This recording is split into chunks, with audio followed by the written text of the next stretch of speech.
একটা গ্রাম ছিল, যে গ্রামের নাম বিদ্যানগর। তাই তো বাবা, বিদ্যানগর গ্রাম। আর গ্রাম বলতে আপনারা সবাই জানেন বিভিন্ন শ্রেণীর মানুষ বসবাস করেন, কারণ আমরা গ্রামে বাস করি। ধনী দরিদ্র, চণ্ডাল পণ্ডিত, মূর্খন, ব্রাহ্মণ, বৈষ্ণব, নানা রকমের জাতির মানুষ নিয়ে একটা গ্রাম গড়ে উঠে বাবা, তাই তো। তা ওই গ্রামে একজন ব্রাহ্মণ ছিল, তার নাম হলো মদন গোসাই। খুব মন দিয়ে শুনতে হবে মা, ভক্তলীলা মন দিয়ে শুনলেই ভালো লাগবে। ওই ছেলেটার নাম মদন গোসাই, একজন ব্রাহ্মণ। তার বয়স 23 থেকে 24 বছর। ঘরে তার বাবা মা ভাই বোন বলতে কেউ নেই। ঘটনাচক্রে বাবা মা মারা গেছেন বাবা। খুব গরিব, তাল পাতার ছাউনি করে থাকে। আর গোপীনাথ আছে তার ঘরে, প্রত্যেক দিন ভিক্ষা করে নিয়ে এসে গোপীনাথের সেবা দেয় কোন রকমের, তারপরে সে নিজে সেবা পায়। এক কথায় তিনি হলেন ভিখারি ব্রাহ্মণ। কি গো মা, যার কিছু নেই আমরা তো ভিখারি বলি, তাই তো, ভিখারি ব্রাহ্মণ। তা ওই গ্রামে আর একজন কুলীন ব্রাহ্মণ ছিল, তার কুল থেকে তিনি ব্রাহ্মণ। তার বয়স হলো 75 থেকে 80 বছর বাবা। তার নাম হলো মাধব মিশ্র। কিন্তু ভক্তমণ্ডলী, ভক্তিমতী মায়েরা, এই যে মাধব মিশ্র, মদন গোসাই, চৈতন্য চরিতামৃতে এদের নাম আপনারা পাবেন না। চৈতন্য চরিতামৃতে এদের নাম পাবেন ছোট বিপ্র, বড় বিপ্র। কিন্তু অদ্বৈত বিলাসে এই দুজনের নাম আছে মাধব মিশ্র এবং মদন গোসাই। তা বাবা বলছে শোনো, মাধব মিশ্রের বয়স তাহলে বাবা কত বললাম, 75 থেকে 80 বছর। এখন আরো গ্রামের বয়স্ক মানুষ, যেমন আপনারা হয় কেউ চায়ের দোকানে, আর না হলে দেখবেন একটা বেঞ্চ আছে একটা নির্দিষ্ট জায়গায়, বাবারা সবাই বয়স্ক বাবারা আলোচনা করেন বিকেল বেলায় হলে, কি রে তোর বাড়িতে কেমন কি চলছে, সংসার টংসার কেমন কি ফসল লাগিয়েছিস, এমন ভাবে আলোচনা হয়। মায়েদের আলোচনা আলাদা, বাবাদের আলোচনা এই সব, তাই তো বাবা। কেউ হয়তো বলছে একটা মহোৎসব দেব, কিন্তু ভক্ত তো আসবে না। যেরকম আজকে কমিটির দাদা ভাই বাবারা সবাই মিলে তারা আলোচনা করছেন মহোৎসব দেবে, কিন্তু মহোৎসব দিচ্ছেন কিন্তু ভক্ত কীর্তন আসরে নেই। সেরকম ভাবে বয়স্ক মানুষ তারা, হ্যাঁ প্রায় 10-15 জন বুড়ো মানুষ, তারা এক জায়গায় বসে বিকেল বেলায় আলোচনা করছে। মাধব মিশ্রকে বলছে, আচ্ছা দাদা গো, সারা জীবন তো আমরা সংসারের ঘানি টানলাম, কোনোদিন একটু তীর্থ দর্শন করলাম না। কিন্তু হ্যাঁ গো ও মাধব দাদা, বলি তীর্থ দর্শন করতে না আমাদের সবারই ইচ্ছে করে, কিন্তু নিয়ে যাবে কি আমাদের? বাবা দেখবেন এরকম একজন গ্রামে থাকে যে তিনাকে সবাই মান্যি গুন্নি করে, তিনার বিশাল সম্পত্তি। এই মাধব মিশ্র তাই, ব্যাংক ব্যালেন্স, টাকা পয়সা, ঘর বাড়ি, জমি জমা, স্ত্রী পুত্র মেয়ে, তার কোনো কিছুর অভাব নেই। একজন হলো দরিদ্র ব্রাহ্মণ ভিখারি, আর একজন কোটিপতি। তা মাধব মিশ্রকে সবাই মান্যি গুন্নি করে। বলছে হ্যাঁ গো ও মাধব দাদা, বলি যাবো তো আমরা, কিন্তু নিয়ে যাবে কে? দর্শন করতে তো আমাদের সবারই ইচ্ছে করে। তখন আর একজন বুড়ো মানুষ ভক্ত, তিনি বলছেন, আচ্ছা ওই মদনকে ধরলে হয় না? ওই যে ছেলেটা, ওই যে ভিক্ষে করতে আসে আমাদের গ্রামে, ওকে যদি আমরা ধরি, যে বাবা মদন আমাদের একটু নিয়ে যাবি বাবা, তাহলে ও তো না বলবি না। এখন মাধব মিশ্র বলছে, বেশ, তাহলে আজকে যদি মদন আমাদের গ্রামে ভিক্ষে করতে আসে, তবে না হয় আমরা মদনকেই ধরব। আর বলতে না বলতে মদন এদিকে ভিক্ষে করতে আসছেন। কেমন ভাবে, আমার শ্রী গোবিন্দের সেবারে তরে তোমরা ভিক্ষা দাও, আমার শ্রী গোবিন্দের সেবার তরে তোমরা ভিক্ষা দাও, আমার শ্রী গোবিন্দের সেবারে তরে তোমরা ভিক্ষা দাও, আমার শ্রী গোবিন্দের সেবার তরে তোমরা ভিক্ষা দাও।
বাবা মদন, ওরে ওরে তুই একটু আমাদেরকে তীর্থ দর্শনে নিয়ে যাবি বাবা। বাবা ঠাকুর, আপনারা তীর্থ দর্শনে যাবেন আর আমি নিয়ে যাব না, তা কি কখনো হয়? কারণ আমার ঘরে না আছে চাল চুলো, না আছে ঘর বাড়ি। তা আপনারা কে কে যাবেন বাবা ঠাকুর? ভগবান যা করে সব সবার মঙ্গলের জন্য, তাই তো? আজ ভগবান ভক্তদেরকে হয়তো পরীক্ষা করছেন, কমিটির দাদা ভাইদেরকে, যে কত দূর এদের। তা মাগো বলছে, মদন বলছে, বাবা ঠাকুর তাহলে আপনারা কে কে যাবেন? প্রায় 10-15 জন মানুষ, সবাই হাত তুলে এসে বলে আমি যাব, বলে আমি যাব, আমি যাব।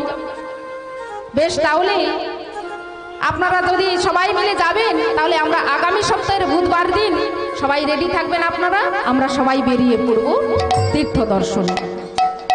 এমন সময় বাবা আগামী সপ্তাহের বুধবার ভক্তরা বেরিয়ে যাচ্ছেন, তাই মহাজন কলম দিচ্ছেন। ও গো বিদ্যানগরে ছিল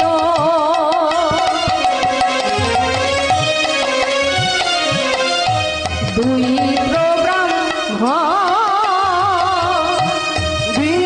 বিদ্যানগরে ছিল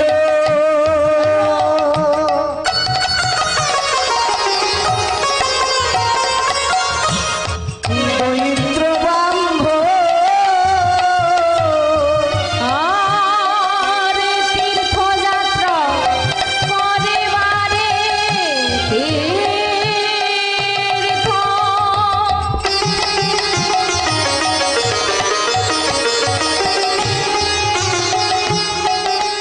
করিবারে করেন আরে তীর্থযাত্রা করিবারে আমার করেন গমন, করেন গমন। বিদ্যানগরে ছিল দৈত্র ব্রাহ্মণ, সবাই মিলে বেরিয়েছে, সবাই হরি হরি বলতে বলতে যাচ্ছে। আর মদন গোসাই আপন মনে হরি বলল। মদন গোসাই আপন মনে গাইছে রাধার নাম, রাধার নাম গাইছে মদন গোসাই আপন মনে। তাই যাচ্ছেন সবাই হরি হরি বলতে বলতে, আর মদন আপন মনে গাইছে রাধার নাম, রাধার নাম গাইতে গাইতে যাচ্ছে। ও মনে তু চল রে, সবাই হাতে তালি দিয়ে যাব বৃন্দাবনে। বলছে মন তুই বৃন্দাবনে চল, মন যদি না থাকে তাহলে বৃন্দাবনে আমরা যেতে পারবো না, টাকা থাকলেও আমরা পারবো না। তাই বলছে কি বৃন্দাবনে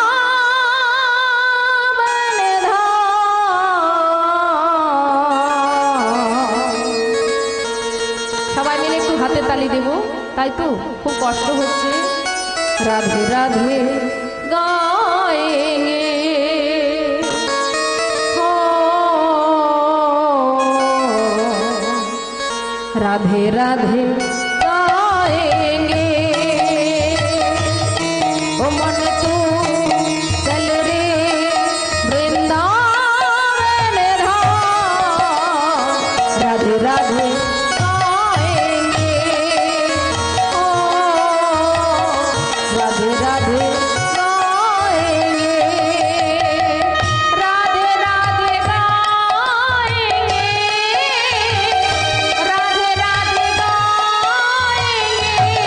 ओ मन तू चल रे वृंदावन धाम, राधे राधे गाएंगे। ओ राधे राधे गाएंगे।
সবাই মিলে দেখি হাত আছে তো, সবাই মিলে ভয়ে ভগবান যে বৃষ্টিটা দিয়েছে চলে যেতে পারে, আমাদের জন্য যাচ্ছে না।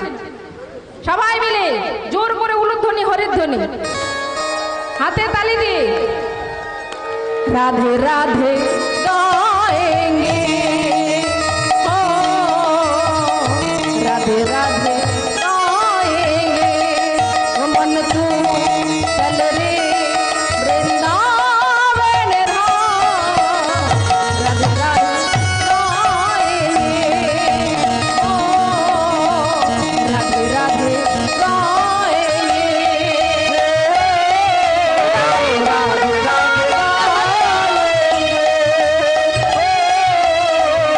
राधे राधे गाएंगे।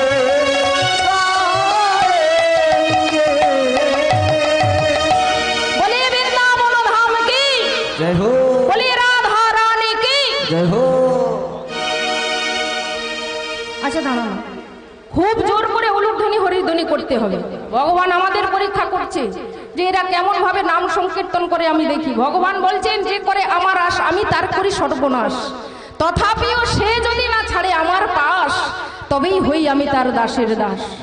আপনারা যদি পিছিয়ে পড়েন তাহলে কিন্তু ভগবান আপনাদের পাশে থাকবে না। আগে ভগবান পরীক্ষা করে, ভক্তকেই পরীক্ষা করে, অন্য কাউকে নয়। যারা ভগবান বহির্মুখ তাদেরকে ভগবান পরীক্ষা করবে না। যারা ভগবানের ভক্ত প্রকৃত তারাই আগে ভগবান তাদেরকে পরীক্ষা করবে। তাই সবাই মিলে একটু বলবো, তাই তো? বলি রাধা গোবিন্দ কি, जय हो তা বলি মনসা মাতা কি, जय हो বলি হরিনাম সংকীর্তন কি, বলি ভগবান কৃষ্ণ চন্দ্র কি, जय हो বলি ভক্তবৃন্দ কি, নিতাই গৌর প্রেমানন্দে হরি বল হরি বল। এখন ভক্তরা যেতে যেতে মা মদন মাধব মিশ্র তো বয়স হয়ে গেছে 75 থেকে 80 বছর। মাঝে মাঝে মাধব মিশ্র চলতে পারে না, মাধব মিশ্রর হাতে ধরে খাল বিল পের করে দেয়। আজ থেকে 700 বছর আগেকার ঘটনা। তখন বৃন্দাবনে যেতে হলে কি ট্রেন বাস ছিল বাবা? কি গো, ট্রেন বাস নেই, তখন পায়ে হেঁটে যেত, তাও আর ওই জলা জঙ্গল নদী নালা পেরিয়ে। তামা এখনকার মতো নয়, এখন ঘর থেকে বেরোলে টোটো, আবার উঠে যাবো বাসে, তারপরে বৃন্দাবনে চলে যাবো ট্রেনে হয়ে। যার টাকা আছে সে আবার প্লেনে করে চলে যেতে পারে। তৎকালীন দিনে বাবা ওইভাবে জলা জঙ্গল পেরিয়ে পথঘাট ছিল না, বৃন্দাবনে দর্শন করতে যেতেন। আমরা খুব সুখী এখন আমরা। তা ভক্তরা সবাই যাচ্ছে, এখন কেউ খাল পেরোতে পারছে না, মদন হাতে করে পের করে দেয়। আর মাধব মিশ্র মাঝে মাঝে চলতে পারে না, মাধব মিশ্রকে কাঁধে তুলে নেয়, মানে যত্ন সহকারে দায়িত্ব সহকারে ভক্তদেরকে নিয়ে যাচ্ছে মদন। এখন যেতে যেতে এলেন কোথায়? এলেন কোথায়? গয়া বারাণসী প্রয়াগ, ভ্রমণ করি गया वाराणसी प्रयाग,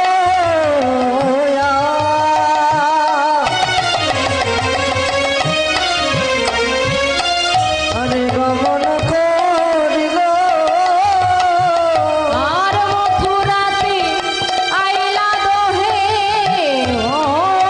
মথুরাতে মথুরাতে আইলা দোহে, আনন্দিত হয়ে और मथुराते आइला दहे आनंदित होलो, आनंदित होलो। এলেন কোথায়? গয়াধাম। গয়াধামে, গয়াধাম কেন নাম হলো?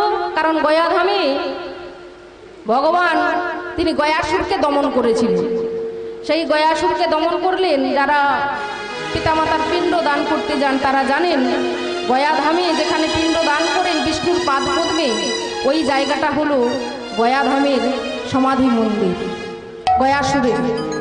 সেই গয়াসুরে বিষ্ণুর পাদ পদ্মে ভক্তরা প্রণাম জানিয়ে এলেন কোথায়? বলছেন বারাণসী। বারাণসী হলো শিব ঠাকুরের বাগান বাড়ি। আমরা যেমন একটা বাগান বাড়ি করি সুন্দর করে, বিকেল বেলায় ফুল ফুটলে পাইচারি করবার জন্য, সেভাবে মহাদেব তিনি ওই বারাণসীতে বাগান বাড়ি, শিব ঠাকুরের বাগান বাড়ি করেছিল। বিকেল, প্রত্যেক দিন বিকেল বেলায় হলে ওই বারাণসীতে পাইচারি করতে আসতেন। তা সেখানে মহাদেবকে প্রণাম করে তারপরে গেলেন একদম বৃন্দাবন। বৃন্দাবনে ভক্তরা চলে গেল। বৃন্দাবনে গিয়ে বিভিন্ন মন্দির দর্শন করছে, যেখানে ভগবানকে মা যশোদা বেঁধে রেখেছিল দর্শন করলেন। ভগবান যেখানে গিরি গোবর্ধন ধারণ করলেন দর্শন করলেন। আর ভক্তরা দর্শন করছে, আর মদনকে বারবার বলছে, ওরে বাপ মদন, আজ তোর জন্য এমন তীর্থ দর্শন করতে পারছি, তোকে প্রাণ করে আশীর্বাদ করি বাবা, তোর যেন ভগবত ভক্তি হয় বাবা, তোর যেন ভগবত ভক্তি হয়। আমাদেরকে এত কষ্ট করে নিয়ে এলে, এত সুন্দর মন্দির দেখছি। এখন দর্শন করতে করতে এলো কোথায়? যারা বৃন্দাবনে গিয়েছেন দেখবেন রূপ গোস্বামীর মন্দিরের পাশেই আছে গোপালের মন্দির।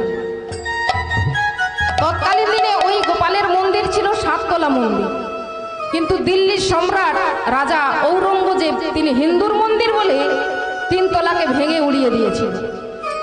তবে আপনারা এখন গেলে 7 তলা মন্দির দেখতে পাবেন না, আপনারা দেখতে পাবেন 4 তলা মন্দির। এখনো আছে 4 তলা মন্দির। ঔরঙ্গজেব তিনি ভেঙে উড়িয়ে দিয়েছিল হিন্দুর মন্দির বলে বাবা। তা সেই গোপালের মন্দিরে ভক্তরা সবাই মিলে উঠলেন, আর গোপালকে দর্শন করে বলছে সবাই, ভক্তরা বলছে, আহা এত সুন্দর মন্দির, এত সুন্দর গোপাল, আমরা এই মন্দিরে 4-5 দিন থেকে সমস্ত তীর্থ দর্শন করব, আর যমুনাতে স্নান করে তারপরে আবার আমাদের গ্রামে ফিরে যাব, আমাদের গ্রামে তারপরে ফিরে যাব। তা এমন সময়ে দর্শন করতে করতে কি হলো মা, ভক্তমণ্ডলী ভক্তিমতী মায়েরা শুনতে পাচ্ছেন? আপনারা শুনতে পাচ্ছেন?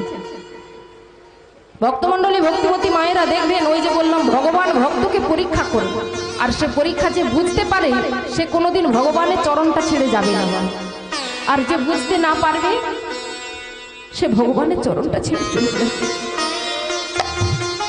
এমন সময় দর্শন করতে করতে মাধব মিশ্রের হয়ে গেল একটা বিরাট ভয়ঙ্কর অসুখ। যে অসুখটার নাম হলো বাবা ভেদ বমি, অর্থাৎ ডায়রিয়া রোগ। আমার বাবারা মায়েরা জানবেন আমার থেকে বেশি, আগেকার দিনে ডায়রিয়া রোগ বাড়ির যদি একজনের হতো, প্রাণের ভয়ে তাকে ফেলে দিয়ে সবাই পালিয়ে যেত। তার জলজ্যান্ত প্রমাণ আমরা তার জলজ্যান্ত প্রমাণ আমরা হয়তো তখনকার দিনে জানি না, কিন্তু এই কিছুদিন আগে যে করোনা হয়েছিল মা, করোনার সময় কি হয়েছিল মা, বাইরের কাউকে আমাদের গ্রামে ঢুকতে দেবে না, আমাদের পাড়াতে একদম বাঁশ ঘিরে দিয়েছিল। আপনাদের দিক করেছিল? হ্যাঁ। আর যে ছেলেরা বাইরে ছিল বাবা, তারা যদি ভেতরে বাড়িতে এসেছে, তাদের যদি করোনা একটু হয়তো দেখা দিয়েছে, তাদেরকে বাবা হোক আর মা হোক কি বা স্ত্রী হোক, সেই ছেলেদেরকে আপনারা গোয়াল ঘরে রেখেছেন হ্যাঁ কিনা বলুন আপনারা? যদি আমার করি আমরা সব সময়, তাহলে আপনি কেন প্রাণের ভয় পাচ্ছেন? আপনার ছেলে তো আপনার ছেলে, আপনার স্বামী তো আপনার, তাহলে আপনি কেন প্রাণের ভয়ে তাকে গোয়াল ঘরে রেখে দিলেন? পৃথিবীতে কেউ কারণ নয় মা, একমাত্র ভগবানের চরণটাই হলো সঠিক, কেউ কারণ নয় মা। আপনি যদি বিছানায় শুয়ে থাকেন বাবা, যতদিন আপনার পা চলছে আপনাকে সবাই দেখবে, তারপরে আর কেউ দেখবে না। হরিবল। তাই এমন সময় মাধব মিশ্রের হয়ে গেল ভয়ঙ্কর অসুখ, যেটা হলো ডায়রিয়া রোগ। কি বাবা, আগেকার দিনে হয়তো তো ডায়রিয়া রোগ, আমার ঠাকুমার মুখেও আমি শুনেছি এমন হতো। তা বাবা এখন সবাই মিলে যারা সঙ্গে সাথীরা ভক্তরা গিয়েছিল, সবাই অজুহাত দিয়ে পালিয়ে যাচ্ছে। সে বলে ওই মন্দির দর্শন করবো, ওই মন্দির দর্শন করবো, আমরা এখানে থাকবো না। সবাই অজুহাত দিয়ে পালিয়ে যাচ্ছে বাবা। সবাই পালিয়ে গেলেও কি হবে বাবা, একজন কিন্তু যেতে পারলো না, সে হলো মদন গোসাই। মদন গোসাই তিনি যাবেন না বাবা, মদন গোসাই তিনি যাবেন না।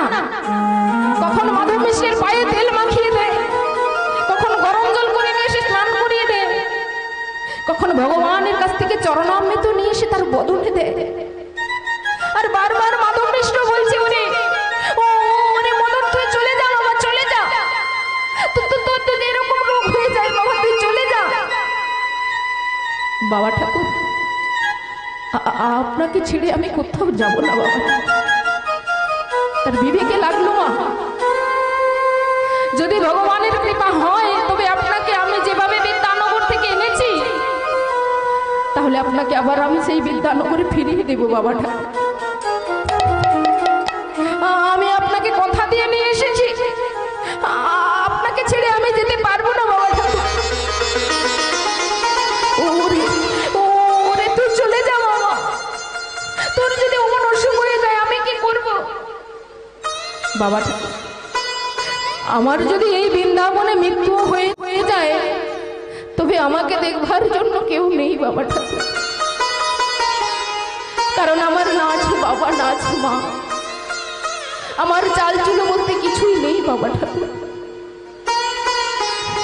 এমন সময় প্রত্যেকদিন এমন ভাবে মাধব মিশ্রের সেবা করে। মাধব মিশ্র যে মল ত্যাগ করে বাবা, মদন হাতে করে পরিষ্কার করে। এরকম নিজের ছেলে থাকলেও কেউ করবে না বাবা। এখনকার দিনে তো আরোই নিজের ছেলে থাকলেও করবে না, মদন হাতে করে পরিষ্কার করছে। আর ভগবানের কাছে বলে, ঠাকুর তুমি আমার বাবা ঠাকুরকে সুস্থ করে দাও, তুমি আমার বাবা ঠাকুরকে ভালো করে দাও, ভালো করে দাও। ভক্তমণ্ডলী, ভক্তিমতী মায়েরা, ভগবান ভক্তের সব সইতে পারে, দুটো জিনিস একদম সইতে পারে না। সেটা হলো কি, এক হলো ভক্তের চোখের জল, আরেক হলো ভক্তের অহংকার। এক হলো ভক্তের অহংকার। ভক্তমণ্ডলী, ভক্তিমতী মায়েরা একটু লক্ষ্য করে দেখুন, একটু মহাভারতের দিকে চলে যাই, একটু যাও। কুরুক্ষেত্রের যুদ্ধ শেষ হয়ে গেছে বাবা, আর সে যুদ্ধে কে জয়লাভ করেছে আপনারা সকলেই জানেন, পঞ্চ পাণ্ডব। তার মধ্যে প্রধান ভূমিকায় ছিল কে? অর্জুন, তাই তো বাবা? কেন না, কারণ অর্জুনকে সবাই তীর মারতে চেয়েছিল। দ্রোণাচার্য, কৃপাচার্য, ভীষ্মদেব, কর্ণ, মহামহারথী, তারা অর্জুনের উদ্দেশ্যে বাণ ছুড়ে দিয়েছিল বাবা। কিন্তু ভক্তমণ্ডলী, ভক্তিমতী মায়েরা, আজ পর্যন্ত আপনারা একটা প্রমাণ দেখাতে পারবেন না যে অর্জুনের গায়ে একটা বাণ গিয়ে লেগেছিল। কেন লাগেনি মা? কেন লাগেনি? কারণ অর্জুনের রথের সামনে ছিল ভগবান কৃষ্ণ অন্তর্যামী। তাই অর্জুনকে সবাই মারলো, মারতে চাইলো কিন্তু মারতে পারলো না। পঞ্চ পাণ্ডবের সবার গায়ে একটু না একটু আঁচড়ে লেগেছে, কিন্তু অর্জুনের গায়ে লাগলো না।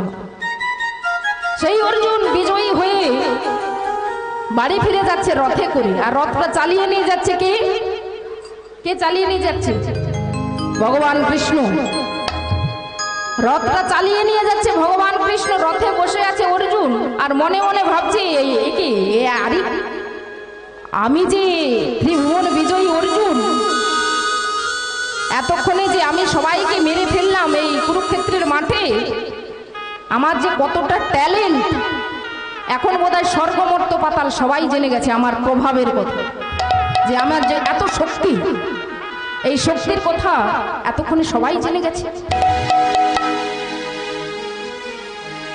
এতক্ষণে বোধহয় সবাই মিলে স্বর্গমর্ত পাতাল সবাই আমার জয় জয় গান গাইছে। অর্জুনের অহংকার হয়ে গেল, এই বলে চলে যাচ্ছেন রথে করে, আর রথটা চালিয়ে নিয়ে যাচ্ছে ভগবান। আর যেই না অর্জুনের ঘরের ধারে রথটা দাঁড়ালো, ভগবান দাঁড় করিয়ে দিয়ে অর্জুনকে বলছে, অর্জুন তুমি রথ থেকে নেমে বাড়ির ভেতরে চলে যাও।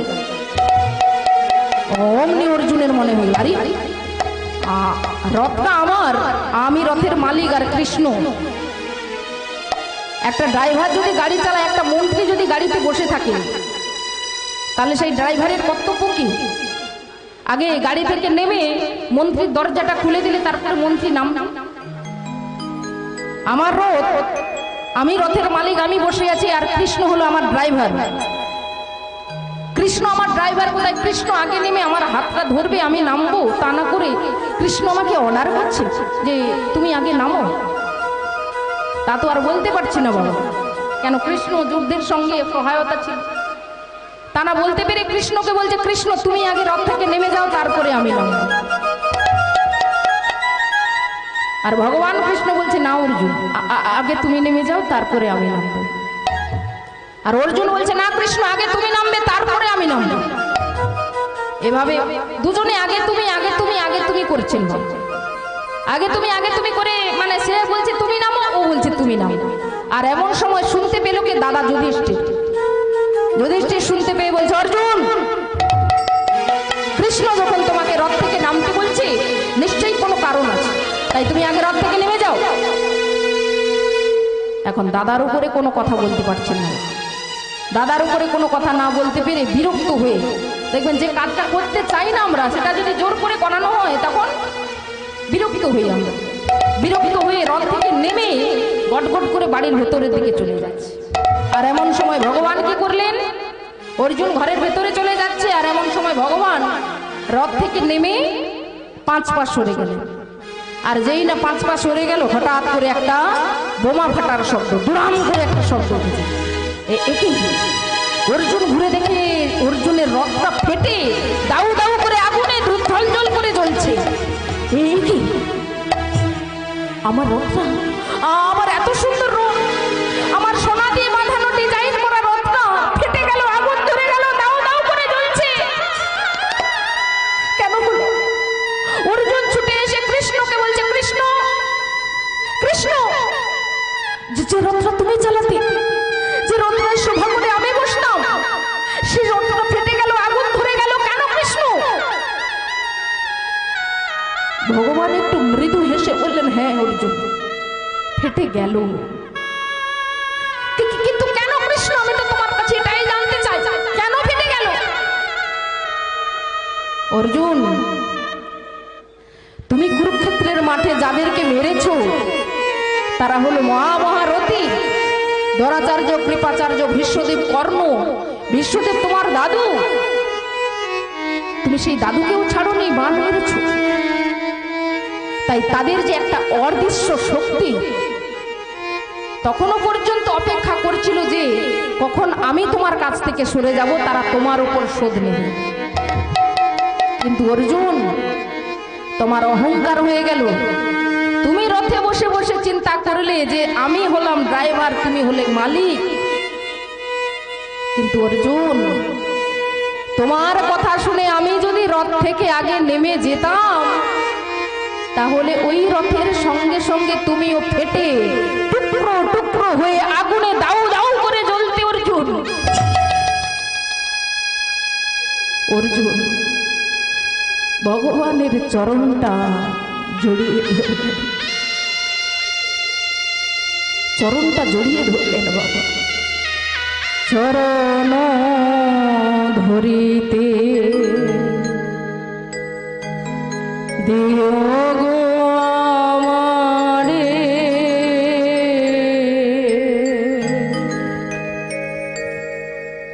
নিও না, নিও না সরায়,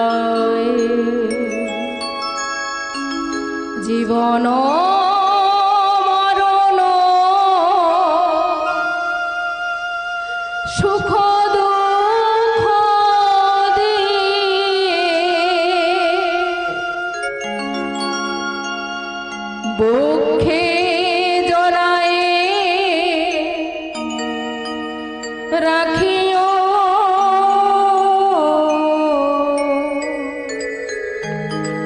চরণ ধরিতে দিও গো আমারে, নিও না, নিও না সরায়। ও গো দয়াময়,